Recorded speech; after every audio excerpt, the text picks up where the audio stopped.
entre os diversos profissionais do direito, o advogado público tem uma função específica. Ele é responsável pelos pareceres técnicos que orientam a aplicação das verbas e, assim, defende o Estado e os brasileiros na aplicação correta dos recursos. A advocacia pública está entre as funções essenciais da Justiça, assim como o Ministério Público e a Defensoria Pública. A PEC 82 de 2007 trata da autonomia da advocacia pública. E para tratar desse tema, a Cidadania convidou Joana Mello, presidente da Associação Nacional dos Membros das Carreiras da Advocacia Geral da União, a ANAJUR, e Marcelo Terto, presidente da Associação Nacional dos Procuradores dos Estados e do Distrito Federal, a ANAP. Sejam bem-vindos aqui. Eu gostaria que vocês explicassem o que é o advogado público, quem é e o que ele faz. Bem, o advogado público, eu falo aqui na esfera federal e representando as demais entidades que congregam advogados públicos, a ANAUNE, UNAF, Simprofaz, APBC. Ou seja, você é uma representante de classe. Representante de classe e que faz parte desse movimento. Nós somos, hoje, 9 entidades que congregam, que trabalham com esse movimento em defesa da PEC e da propriedade, que é a PEC 82. Pois bem, o papel do advogado público é aquele que dá o norte para o gestor público. Ou seja, orienta, ele não entra no mérito das questões das políticas públicas, mas sim ele orienta juridicamente como ele deve se comportar, obedecendo à Constituição, às leis, né? O norte do gestor é a Constituição, o norte do advogado, de um modo geral, em especial do advogado público, é a Constituição. Vocês, o Tribunal de Contas da União é um órgão acessório do Legislativo Federal. Então, vocês, de uma certa maneira, têm um trabalho semelhante ao do Tribunal de Contas, sendo que não é meramente analisar verbos, mas sim se a lei, com relação a verbas, destinação de recursos, está sendo aplicada. É isso? Exato. Na elaboração de um edital, de uma licitação, por exemplo, tem que obedecer alguns critérios, né? A lei, a lei que trata de licitações. Na esfera, no que diz respeito à defesa judicial, a AGU, que é a Advocacia Geral da União, e que cuida da defesa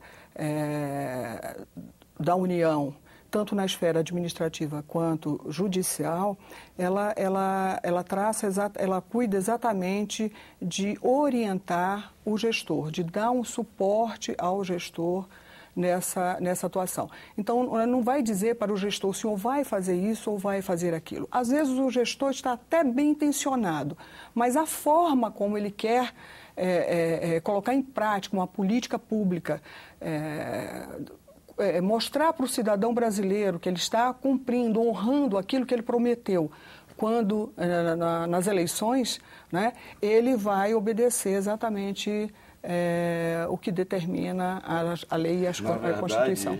Paulo, a advocacia pública, aliada aos demais órgãos, que eu não vou dizer de controle, basicamente, mas os órgãos que têm e que servem como funções técnicas para que a administração tenha um sentido de continuidade.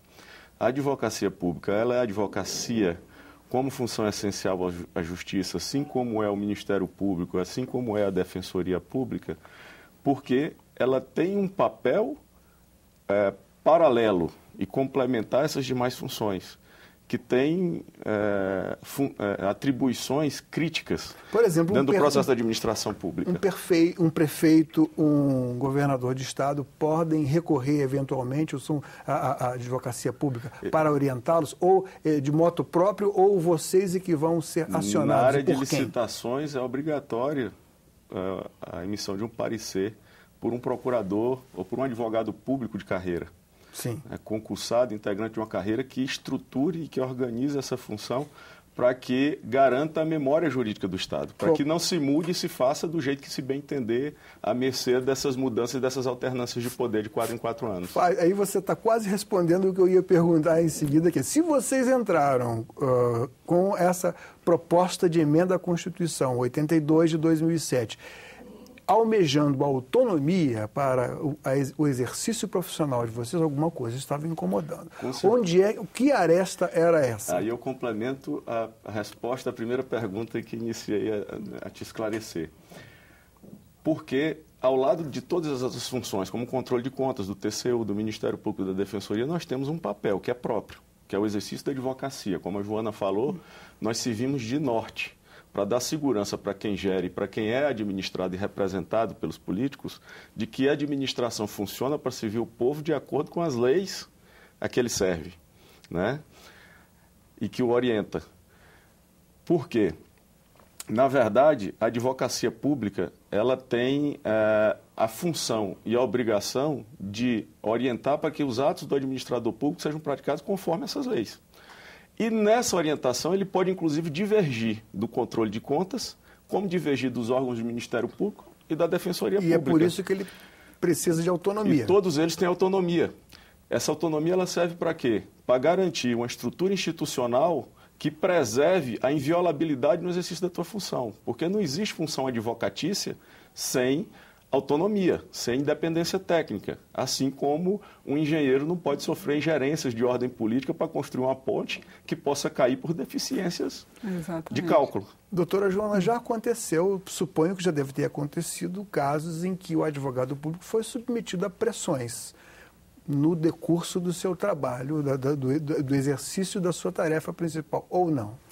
Olha, eu tenho conhecimento de colega, não vou citar nome nem o caso, mas que chegou ao meu conhecimento na conversa assim informal entre colegas, que numa determinada consultoria chegou um processo e vem a pressão de todos os lados. Não para dizer assim, vá fazer assim, mas querendo dar uma orientação. O advogado chegou, essa pessoa chegou e disse, olha, a minha posição é esta, eu tenho que obedecer à lei de licitações, eu tenho que obedecer à Constituição. Meu parecer é esse. Se o senhor ou a senhora não concordar que o consultor ele tem essa autonomia de dizer não concordo com o seu parecer, porque no direito você pode interpretar de uma forma, na minha interpretação que eu faço da Constituição e da lei que rege esse tema, eu entendo desta forma. Mas o senhor fica à vontade, o senhor pode avocar o processo e elaborar o seu parecer. Ou então, o senhor discordar fundamentadamente do que eu vou escrever do meu posicionamento. E quando essa pessoa que está tentando exercer pressão quer recorrer a uma instância superior àquela qual pertence o advogado público, a quem essa pessoa ou essa entidade ou esse representante vai? A própria estrutura da advocacia pública te permite isso. O advogado ele atua independente, de forma isolada, funcionalmente, mas ou seja, os vocês se pareceres reportam deles, a quem? Nós nos reportamos diretamente à consulta, né? Que Vocês nos não é provocada. Vocês não têm não há hierarquia. Agora, você emite a sua opinião e há outras instâncias que podem rediscutir aquela orientação. Mas isso do ponto de vista institucional. O que tem que ficar claro é de que um advogado, seja ele público ou privado, ele vive naturalmente sob pressão. O que é a advocacia? Qual a relação da Advocacia Geral da União com vocês? Na verdade... Nós integramos, nós somos membros da Advocacia Geral da União. Então, vocês se reportam ao Advogado Geral da União. Por exemplo, em cada consultoria, na esplanada dos ministérios, em todos os ministérios, tem uma consultoria jurídica. Sim, é porque... Para os leigos como exatamente. Fica difícil entender esse organograma. Então, na esplanada, nós temos vários ministérios. Cada ministério tem uma consultoria jurídica. Essa consultoria, o chefe maior dela é o consultor, que é de livre nomeação do ministro da pasta. Sim. Que hoje já se tem um entendimento, na grande maioria estão escolhendo os membros da carreira, mas é de livre nomeação, ele pode escolher alguém que não seja da carreira. Mas, para elaborar parecer e assinar esse parecer, tem que ser um advogado público, tem que ser um advogado da União. E aí, se este consultor não concordar com esse posicionamento, ele tem está respaldado também de contestar, de não aceitar, mas ele tem que fundamentar, que é a orientação do ministro.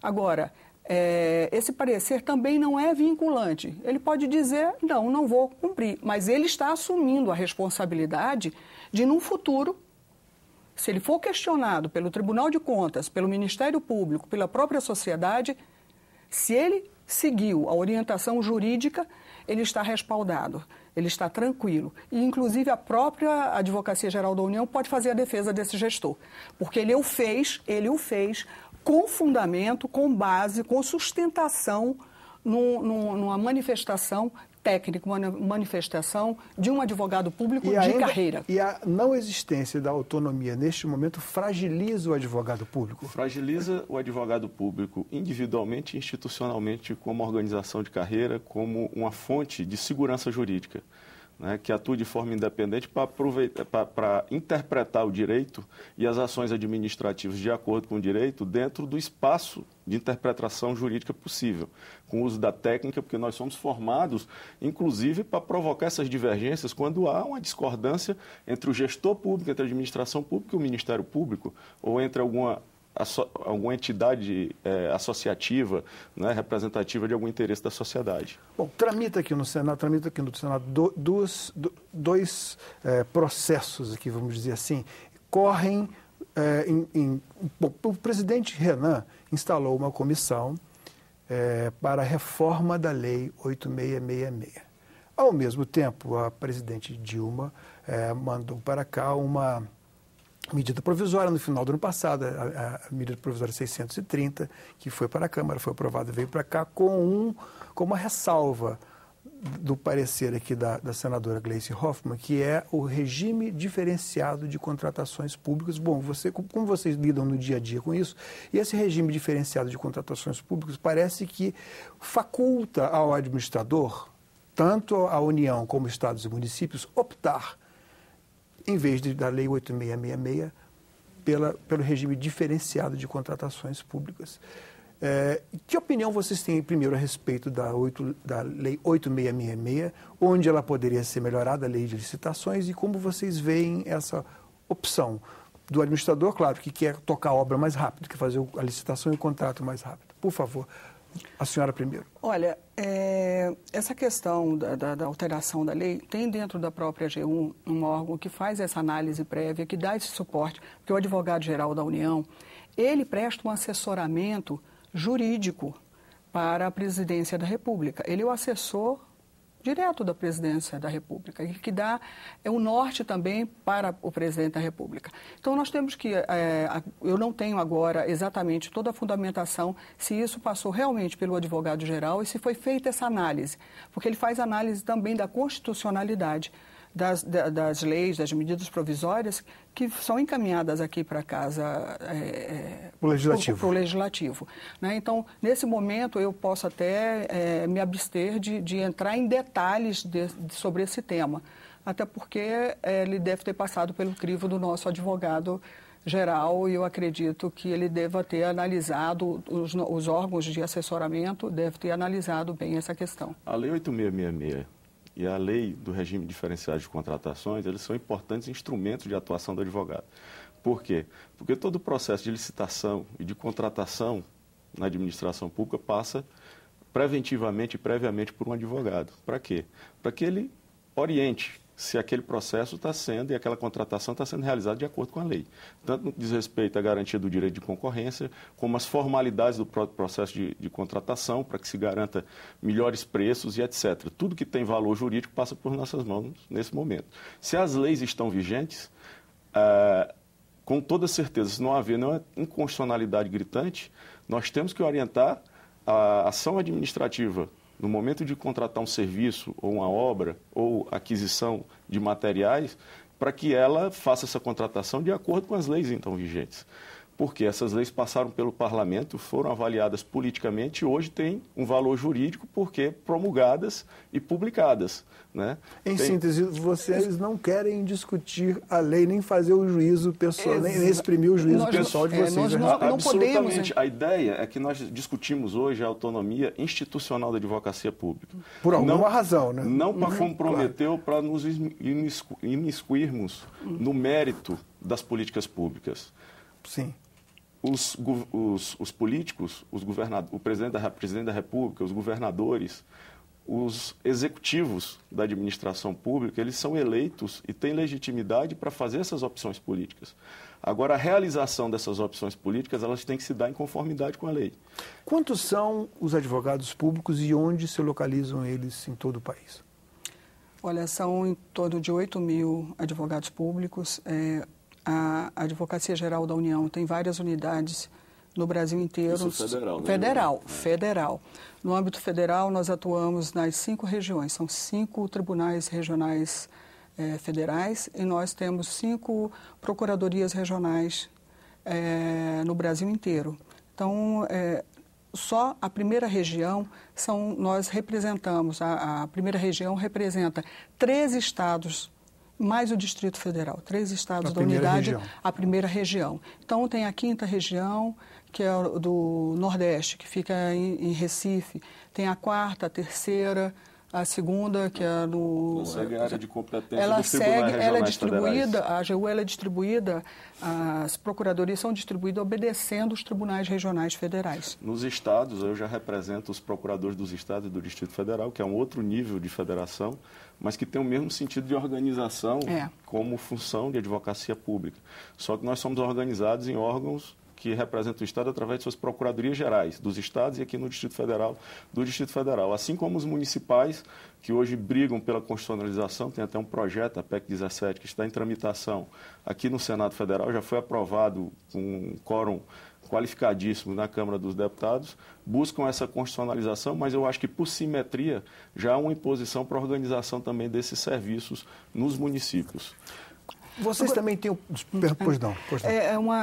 Acho que até para a sociedade, para que ela compreenda verdadeiramente o papel do advogado público, eu me refiro aqui ao federal, nós temos essa atuação, é bom separar bem, tem a atuação consultiva, que é aquela que orienta a administrativa no âmbito dos ministérios, que dá esse suporte ao ministro de Estado, quando ele quer implementar uma política pública, quando quer elaborar um edital de licitação, alguma coisa que seja de interesse do país, na esfera consultiva. E é uma atuação preventiva, porque quando passa pelo crivo da legalidade e esse feito pelo advogado público, dificilmente essa política será judicializada. E mesmo que seja judicializada, quando tem toda essa análise da parte consultiva, quando chega na justiça, também aí já tem